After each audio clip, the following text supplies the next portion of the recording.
Hello, OLC Workshop, Fundamentals of Increasing Interaction Engagement. Laura here again. I'm recording a quick screen capture using Camtasia. Thanks for mentioning it. I think it was Yili mentioned it in his introduction. It's a screencasting tool. Other ones like Screencast-O-Matic, Jing by TechSmith are great tools. But essentially, you get my voiceover, and I'm going to show you a little bit what's on my screen. I appreciated hearing and watching all your introductions. It's been great. If you haven't, please click on them.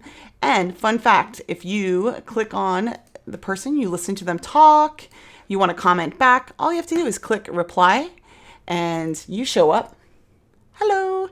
And you can click record and do a message back. So a few of you have messages back from me there. And if you don't worry. You can always go back and go and post a question. I also have a question thread, right? So there's the introductions. Some of you have posted questions and I've given you responses and resources, or some of you can even share a resource. So feel free.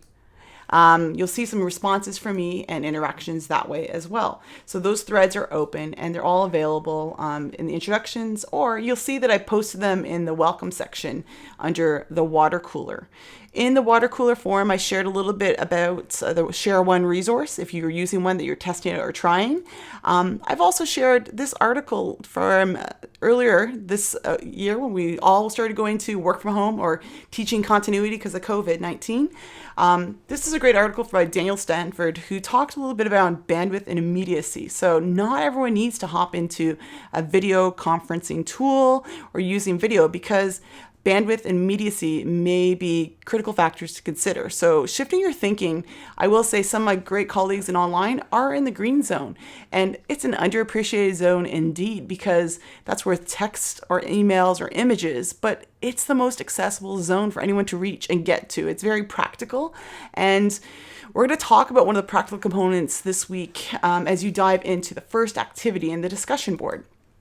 So I put some ways that learners are motivated, and sure, motivation might come from different modes, like the audio post I put on yesterday, but it may also just come from being challenged and being encouraged to reflect on their own experiences or getting them options and choices to learn. A few of you said it in your introduction. I think that's great. Please feel free, as you start working on the first activity, think about discussions and how you want to form them. It may not be that exciting, but you could have them do and contribute to different ways, different prompts, different ways to engage. Think about removing barriers of why you may not want to contribute to a discussion. So what are some things that you'd consider implementing? Since you've mentioned it, and I like to model kind of some of the practices and tools, beyond this, I will share that sometimes I give prompts. So one of my prompts to you is humanizing online. And I mentioned that in the last post, but the Teaching Online podcast this past week just put an episode out with Michelle Pacansky-Brock, who talked about humanizing education and what does it mean to teach online. Some of you are now doing this for the first time, I've learned in your introductions. And in this episode, Michelle talks about a few things. And I really liked her idea of the liquid syllabus of getting to know your learners and getting your students to feel like they belong to your course and customizing it towards their needs. So it's similar to what I've asked you is, what do you want to learn more about and how can I fit that in? And you'll see me augment and add some suggestions for this workshop. The other one is the sample student information form, and I do this as well at the beginning of every one of my online or blended courses, any course really. I always want to get to know the student. I want to know who they are, their name, their preferred names, pronouns, if they've come to an online or blended course before, what their background or major is, where do they work? And I think these are some great questions is, how do you feel about this class? What's interfering or what's a barrier for your success? And what's a characteristic of a great online instructor? So you kind of get a feel for what their expectation is. Sometimes I ask my students for their preferred contact emails or phone numbers, depending on the class and size, because we may use that in ways to stay in touch and check in. This is also a good few questions to ask at a midpoint or this point in the semester when you see them drop off is, how are you doing? Let me rate that for you. Or let me know if there's anything that can help you to finish off this semester. It could be a question now. The other resource shared in the podcast is this open source Humanizing Online Learning course that you can download and import. It's called Humanizing Online, and you can download this into a Canvas site or check this out as well. So all the links, and I'll put this into this message, are here. So you can connect with and listen to this podcast online. You can download in your podcast player. But I thought I'd mention that to you as a fun tool and think that I heard, because I like downloadable, portable learning tools like podcasts as well. Finally, some of you mentioned a couple of things in terms of tools. So one of them is ways to get your students to peer-to-peer interact or review.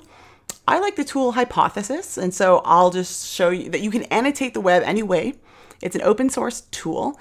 So once you log in, I just popped in an article. So here's the article I included, and you can have your students annotate and create. So if I want to highlight something, I want to add a note, follow up later, I can add this here in real time, and it can post to public.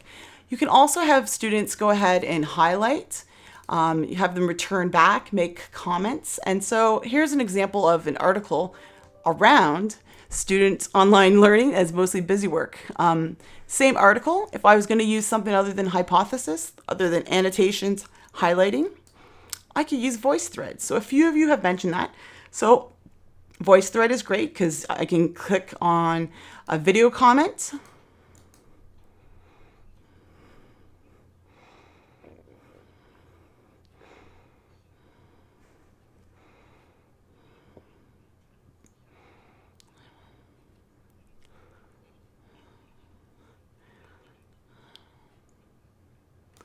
So not only can I do video, but there's audio options.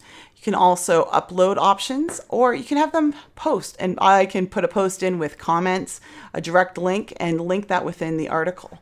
So multiple people have multiple initials, so this is just me annotating on VoiceThread. And if you want to check it out and try it out, you can. So those are two tools to make maybe discussion on an article more interesting, or augment it through annotation, comments, any way you want. VoiceThread lets you do this by text, phone, recording with a microphone, a video, or uploading a media file. So that way they can actually access and comment on mobile apps as well. So if you have a mobile device, whether it's a tablet or phone, they can do that, a smartphone.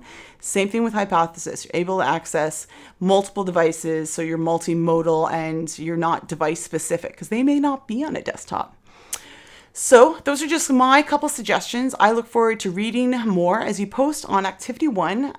You'll get your first post out there and think about, how do you make sure that discussion doesn't fall flat, and how can you make it more meaningful? If you have questions, feel free to pop in and either share one resource or ask me a question, and you'll probably get a response from me, and take a look at and listen to some of the questions that were asked by your peers and what I responded to. Happy writing and thinking about making discussions interesting, and I look forward to reading your responses soon.